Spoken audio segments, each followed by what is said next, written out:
தன்னுடைய சின்ன எசமான உதயநிதி ஸ்டாலின் நான் கிறிஸ்தவர், நான் காதலித்து மணந்த என் மனைவி கிறிஸ்தவர் என்று சொன்ன உடனே இந்த ஹிந்து விரோதி அல்லேலுயா பாபுவுக்கு சாமியே சரணமையப்பாங்கிற கோஷம் வல்ல.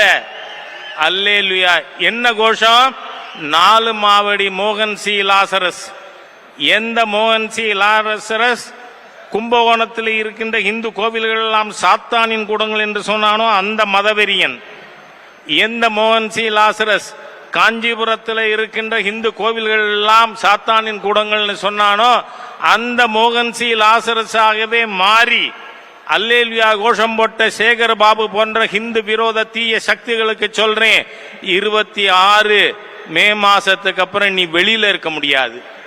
ஆகவே உன்னை சிறையிலே தள்ளும் வரை இந்த 7.5 சனி ஓயாது.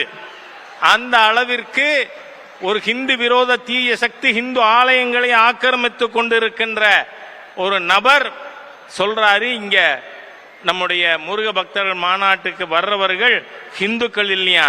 பின்ன மதுரையிலே முத்தமிழ் கடவுள் முருகப்பெருமானுக்கு மாநாடுன்னு சொல்லிட்டு அங்க சனாதன ஹிந்து தர்மத்தை டெங்கு போல, மலேரியா போல, கொரோனா போல, கொசுக்களை அழிப்பது போல அழிப்பேன்னு சொன்ன ஹிந்து விரோத தீய சக்தி இந்த தமிழகத்தினுடைய பெரும்பான்மை மக்களின் எதிரி உதயநிதி ஸ்டாலினை கூட்டின் போய் நீ கூட்டம் நடத்தினியே, அது என்ன முருகப்பெருமான் மாநாடா?